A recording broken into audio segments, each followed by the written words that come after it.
In the final months of his life, people around Bruce Lee noticed something unsettling. Not his speed, not his power, something deeper. Doctors couldn't explain why his resting heart rate had dropped so low. Training partners whispered about strikes that used to bruise him now leaving nothing behind. Old injuries that should have slowed him down simply disappeared. Bruce himself felt it. His body was changing, not in size, not in muscle, but in resilience. Pain arrived later. Impact felt distant. Recovery happened unnaturally fast. He joked about it once. "My body is learning before my mind," he said with a smile. But not everyone was smiling. By 1972, Bruce Lee was no longer just a movie star or a martial artist. He was becoming something that didn't fit into any existing category. He had broken Hollywood's rules. He had shattered martial arts traditions. And now, quietly, his body seemed to be breaking biological expectations too. That scared people. Not fans. Not students. Power structures. Insurance executives began asking questions. Studio doctors flagged his physical reports. Quiet conversations happened behind closed doors about liability, about unpredictability, about what happens when one man becomes impossible to control. Bruce felt it. The tension. The sudden concern for his health. The new pills offered to help him rest. The warnings that he was pushing too hard. "You're not invincible," they told him. Bruce laughed. "I'm not trying to be." But something changed after that. He started getting headaches. Sudden. Crushing. Unlike anything he'd felt before. Friends noticed his food was being handled by others more often. Drinks prepared before he arrived. Pills handed to him with reassuring smiles. "You need to slow down," they said. "You're burning too bright," they warned. Bruce didn't slow down. He accelerated. And that may have been the moment someone decided that if Bruce Lee could not be stopped, he would have to be removed. The headaches didn't follow patterns. That was what bothered Bruce the most. They came fast, without warning, like a switch being flipped behind his eyes. Not after training. Not after filming. Sometimes while he was sitting still, reading, thinking. Moments when his body should have been calm. Bruce paid attention to patterns for a living. When something didn't fit, he didn't ignore it. He started asking questions. Doctors told him it was stress, overwork, dehydration. Hollywood pressure mixed with too much physical output. They recommended rest, medication, compliance. One doctor leaned in closer than the others and said, almost gently, "Your nervous system is operating at an extreme level. Most bodies would have failed already." Bruce smiled. Mine didn't. That answer didn't reassure the doctor. Word traveled quietly. Studio executives spoke to insurance companies. Insurance companies spoke to medical consultants. Consultants wrote reports filled with cautious language. Elevated risk, unpredictable response, potential liability. Bruce Lee was becoming expensive. More than that, he was becoming unmanageable. He trained differently now. Less muscle fatigue. Faster neurological recovery. His tolerance for impact had increased to a point that unnerved even seasoned fighters. Strikes that once demanded caution now barely registered. Someone on set joked, "You're turning into steel." Bruce replied, "No. I'm turning into water." That joke didn't land the same way in boardrooms. Because water can't be grabbed, can't be controlled, can't be insured. People began suggesting supplements. Natural, they said, to help with balance. Pills appeared without labels. Drinks arrived premixed. Always with concern. Always with smiles. Bruce didn't like it. He stopped taking anything he didn't prepare himself, at least he tried to. But sets were chaotic. Days were long. Trust was assumed. And trust is easy to exploit. Friends noticed changes in his demeanor. Not fear but alertness. He was scanning rooms more, asking who prepared what, laughing less at jokes that used to amuse him. One night, he said quietly to a close friend, "When people can't control you, they stop negotiating." The friend laughed it off. Bruce didn't, because he had spent his life studying conflict. And he knew the oldest rule, When force fails, poison doesn't. Bruce began documenting everything. Sleep patterns, training intensity, food, headaches, pills offered, who handed them to him. At first it was casual, notes on scraps of paper, margins of scripts. Then it became deliberate. Dates, times, names. He wasn't paranoid. He was precise. During training, his body still felt unstoppable. Speed untouched, power intact, reflexes sharper than ever. But between sessions, something felt off, like static in the nervous system. A low, constant hum that shouldn't have been there. He told Linda one night, "It's not my muscles. It's my head." She urged him to slow down, to rest, to trust the doctors. Bruce shook his head. They're treating symptoms, not causes. Around the same time, offers started arriving, too convenient to ignore. New health consultants, special dietary regimens, experimental supplements framed as cutting-edge recovery aids. All free, all urgent, all backed by people with money and influence. One consultant explained it this way: "Your body is exceeding normal thresholds. We just want to keep you safe." Bruce heard something else: "We want to keep you predictable." He refused most of it, but not all, because exhaustion wears down even the most disciplined minds. Long days, long nights, filming, training, teaching, family, pressure from every side. One afternoon, after a particularly brutal headache, a pill was offered again. "Just this once," they said, "for the pain." Bruce hesitated. He remembered the rule he taught his students. Never take your eyes off the opponent. But this didn't look like an opponent. It looked like help. He took the pill. Within an hour, the headache faded, but something else took its place. A strange heaviness, slowness, as if his thoughts were moving through thick water. He noticed it immediately. That night, he wrote only 3 words in his notes: wrong, not right. From that moment on, Bruce knew one thing with certainty. Whatever was happening to him was not an accident. And accidents don't repeat themselves. Someone was testing boundaries, testing tolerance, testing how much Bruce Lee's body could endure before it failed. And Bruce had crossed enough lines in his life to recognize a warning when he felt one. The question was no longer if someone was interfering. It was why now. The timing was the part Bruce couldn't ignore. For years, he had pushed his body past what experts considered reasonable. Long training sessions, minimal rest, constant neurological demand. Yet his system adapted efficiently, almost eagerly. And then suddenly the warnings began. Not when he was weak, not when he was struggling, but when he was peaking. Studio schedules tightened around him. Contracts became more restrictive. Clauses appeared about medical compliance. He was advised strongly to consult only approved physicians. Standard procedure, they said. Bruce read every line. He saw the language shift from support to control. One executive spoke too honestly after a late meeting. "You're becoming unpredictable," he said, then tried to laugh it off. From a risk standpoint, Bruce smiled politely. Inside, he filed it away. Unpredictable had always been his advantage. But now it was being framed as a problem. Around that same period, Bruce noticed subtle changes in how people interacted with him. Conversations paused when he entered rooms. Assistants hovered near his drinks. Meals arrived already plated, already prepared. Careful, efficient, helpful, too helpful. Bruce began eating less on set. Drinking only sealed bottles he opened himself. He trusted very few hands now. Still, the headaches persisted. Worse, they changed. What began as pain evolved into pressure. Like his skull was resisting something foreign.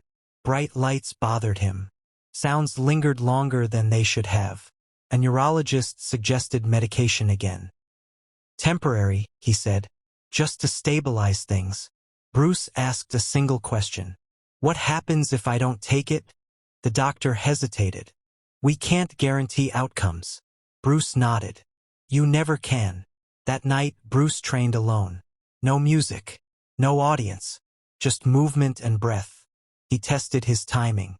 his reaction speed, his coordination, still razor sharp, which meant the problem wasn't deterioration. It was interference. Bruce understood systems. He understood that when something functions too well, systems try to normalize it, flatten it, or eliminate it. And for the first time, a thought crossed his mind that he didn't like, but couldn't dismiss.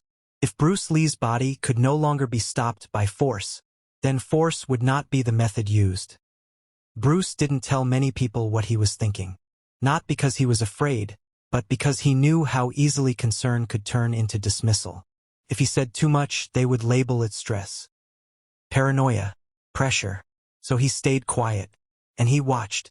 He noticed how certain people insisted on being present during his breaks, how new health advisors appeared without him requesting them, how conversations about his body were happening without him in the room.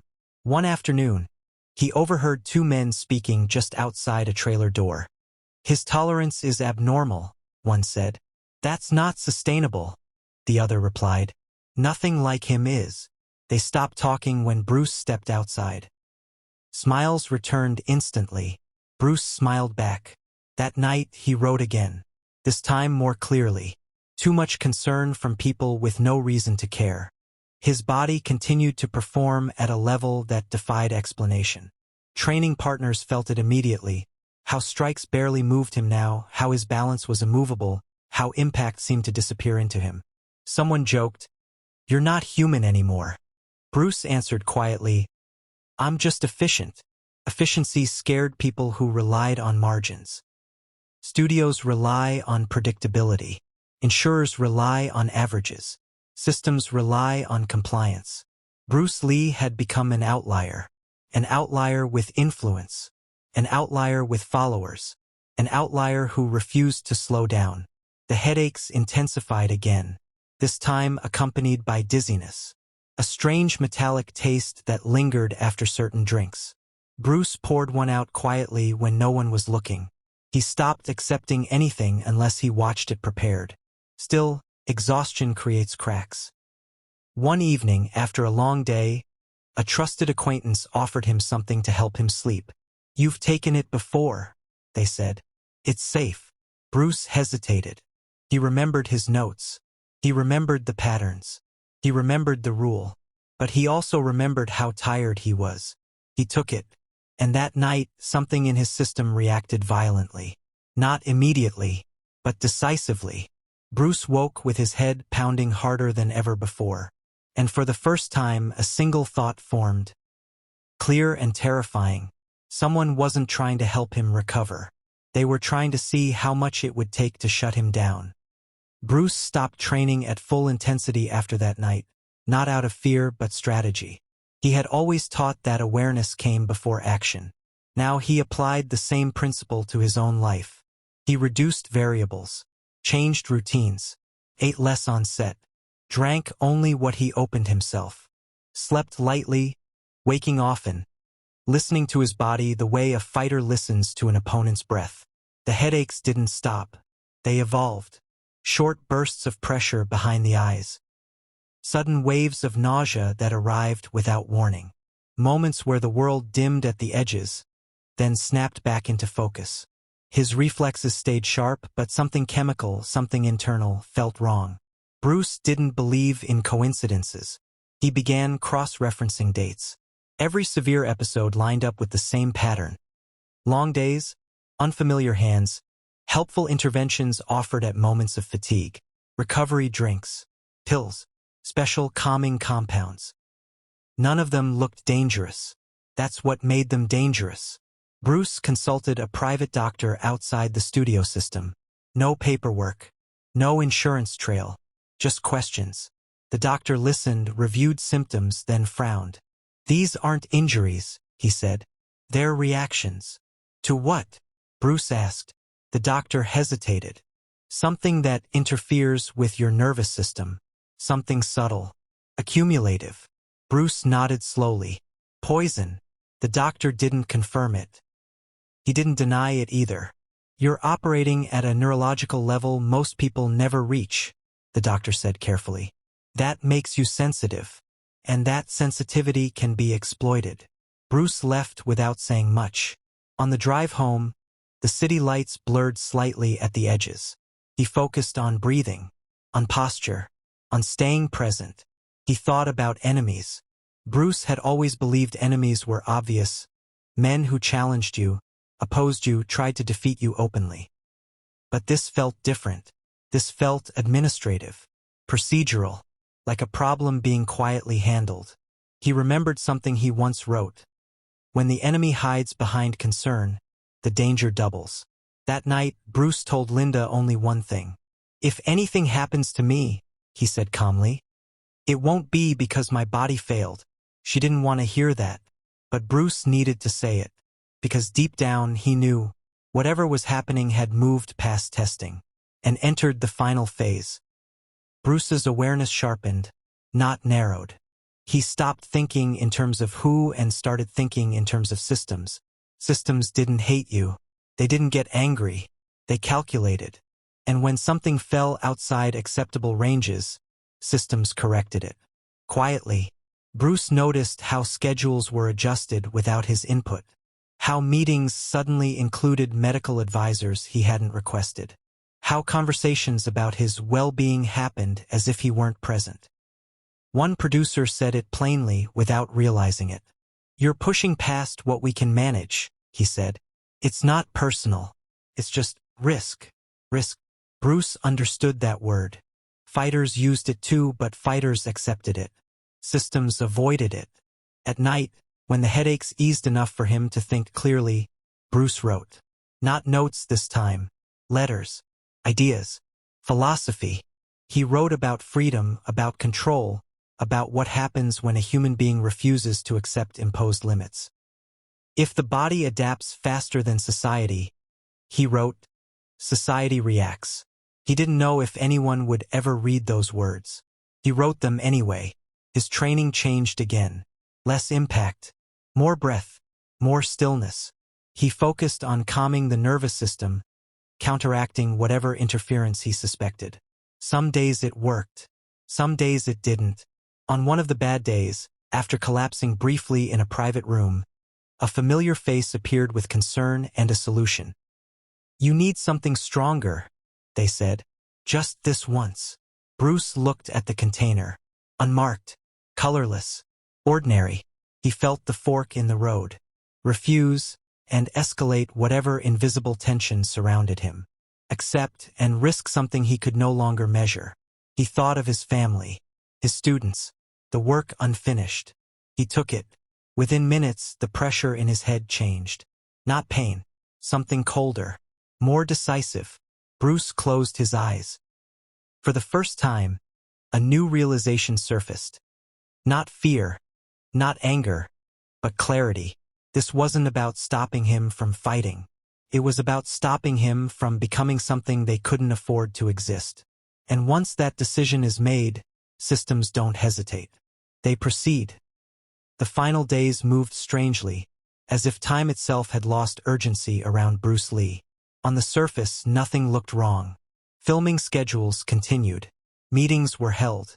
Smiles were exchanged. The world treated him as if he were perfectly fine. But inside, Bruce felt a narrowing. Not of fear, but of options. His body still obeyed him, but with delay. Not in strength.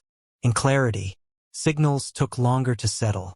Thoughts arrived slightly out of order, like pages shuffled just enough to notice. Bruce understood nervous systems better than most doctors. He knew the difference between fatigue and interference. This was not exhaustion. This was disruption. He stopped taking everything that wasn't essential. Refused pills. Refused drinks. Refused suggestions framed as concern. The headaches lessened but didn't disappear. Whatever had been introduced into his system had already done its work. One evening, Bruce sat alone, lights dim, breathing slow. He tested himself the way he always had. Awareness, balance, intention, still there, but fragile. He realized then that the danger wasn't his strength, it was his visibility. He had become proof that limits were negotiable, that bodies could adapt faster than institutions allowed. And institutions don't debate proof. They neutralize it. Bruce didn't rage against the thought. He didn't panic. He accepted it with the same calm he brought to combat. Acceptance didn't mean surrender. It meant clarity. He wrote one last note, not accusing anyone, not naming enemies. Just a warning. When growth outpaces control, he wrote, correction follows. He left it where it would be found. The next day, people would call it sudden, unexpected, a mystery. Bruce knew better. Whatever had been done to him wasn't an accident. It wasn't personal. It was procedural. And procedures don't leave fingerprints. They leave silence. After Bruce Lee collapsed, the explanations arrived faster than the questions. Heat exhaustion, hypersensitivity, an unfortunate reaction. Each phrase was neat, contained, designed to close doors, not open them. Those closest to him felt the mismatch immediately. Bruce had trained in extreme heat. He had endured pain most men couldn't imagine. His body didn't fail suddenly, it adapted relentlessly. Until something interfered. Files were sealed quickly. Reports finalized. Conversations shortened. People were encouraged, politely, firmly, to move on. But stories don't die that way. Friends remembered the headaches, the warnings, the sudden interest in his health from people who had never cared before. Students remembered how his body had seemed stronger than ever, denser, more resilient, right before everything unraveled. A private physician later said, off record, this looks less like collapse and more like overload. He wouldn't elaborate. He didn't need to, because the pattern was already clear. Bruce Lee had become an outlier. Outliers destabilize systems. Systems respond by restoring balance. Not with violence, with procedure. No villain needed. No secret counsel. Just aligned incentives, risk reduction, liability management, reputational control. The kind of machinery that moves quietly and leaves no single hand to blame. Was he poisoned? No document says so. But many who knew him asked a different question. If Bruce Lee's body had truly become too resilient to stop by force, what option would remain? Bruce had once written, the highest form of control is invisibility. In the end, that lesson may have been used against him. Not to defeat him in combat, not to challenge him openly, but to remove him from the equation cleanly, efficiently, without a fight. And history, as always, accepted the version that required the least resistance. Years passed, and the official story hardened into something safe. Bruce Lee died suddenly. A tragic reaction. A body pushed too far. Simple explanations are comforting. They ask nothing from us. But the people who had watched Bruce closely, the ones who trained with him, spoke with him late at night, saw the changes before the collapse, never accepted simplicity. They remembered how his body had become unusually resilient, how impact no longer registered the same way, how recovery bordered on unnatural, how his nervous system seemed tuned to a frequency most humans never reached. They remembered the concern that appeared only when his power could no longer be categorized. Bruce Lee didn't seek invincibility. He sought efficiency, truth, freedom from unnecessary limits. But when a human being approaches a threshold systems aren't designed to handle, the response is never admiration. It's correction. Not a conspiracy with villains in dark rooms, but a convergence of interests, insurance, liability, control, stability, quiet decisions made by people who never see themselves as enemies. Bruce once said, the more powerful you become, the more invisible resistance you encounter. In the end, he wasn't defeated in combat. He wasn't outmatched. He wasn't broken by force. If anything, he was removed by fear of what he represented. A man proving that the human body could adapt beyond expectations. A man who couldn't be boxed in by styles, cultures, or limits. A man whose existence challenged systems built on predictability. History prefers accidents. They're easier to live with, but legends endure because they leave questions behind. And the question that refuses to fade is this. If Bruce Lee had truly become unstoppable by conventional means, would the world have allowed him to continue? We may never know the answer, but we know one thing for certain. Bruce Lee didn't die because he was weak. He died at the exact moment he became too strong to ignore. And that truth, quietly, still unsettles the systems he once disrupted.